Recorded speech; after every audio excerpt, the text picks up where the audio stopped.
Mkutano wa kawaida wa baraza la madiwani la halmashauri ya wilaya ya Misenyi wa robo ya tatu ya mwaka wa fedha 2025-2026 umekamilika kwa siku ya kwanza hapa kwenye ukumbi wa William Katunzi uliopo makao makuu ya halmashauri ya wilaya ya Misenyi. Kubwa hasa katika siku hii ya leo ilikuwa ni uwasilishaji wa taarifa za kata, ambapo waheshimiwa madiwani kutoka kata zote 20 za halmashauri hii wameweza kuwasilisha taarifa zao. Akizungumza katika mkutano huo, mwenyekiti wa halmashauri ya wilaya ya Misenyi, Mheshimiwa Focus Rwegasira, amewataka waheshimiwa madiwani kuhakikisha kwamba wanakuwa mstari wa mbele katika swala zima la ukusanyaji wa mapato, huku akishauri kwamba ajenda ya ukusanyaji wa mapato iwe ni miongoni mwa ajenda zinazojadiliwa katika vikao vya wadi C. Sambamba na hilo pia ameweza kupongeza juhudi zinazofanywa na ofisi ya mkurugenzi kwa kushirikiana na wataalamu pamoja na ofisi ya mkuu wa wilaya katika swala zima la usimamizi wa ukusanyaji wa mapato ndani ya halmashauri ya wilaya ya Misenyi, huku akibainisha kwamba zaidi ya shilingi bilioni 1.1 zimeweza kukusanywa katika mwezi wa 4. Haya ni machache kati ya mengi ambayo Mheshimiwa Mwenyekiti Focus Rwegasira ameweza kuyazungumza katika mkutano huu wa baraza la madiwani. Lakini kwa kuibia tu mwezi wa 4 ambao sio sehemu ya kikao hiki, mwezi mmoja tumekusanya bilioni 1,272,216,966. Kuongeza kufanya kazi kubwa. Mheshimiwa mkuu wa wilaya anafanya kazi kubwa kwa kufika hapa tulipofika.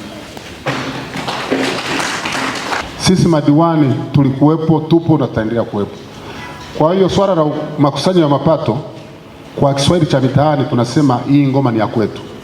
Sasa hivi tunafurahi kwamba tumefika 156% kwa mwezi mmoja, lakini waliopo inawezekana wakiama mambo yanaweza kubadilika. Kwa hiyo ni wasihi sana waheshimiwa madiwani tujiweke zaidi kwenye kuanzia ukusanyaji wa mapato. Tangu nimekuwa mwenyekiti tarehe 5 mwezi wa 12, madiwani wawili wamenipigia simu kuniambia habari ya usumbufu wa watoza ushuru. Ni wazi ukimsumbua naye kupa ushuru, siku nyingine atafuta utaratibu mwingine wa kuendelea na kazi zake.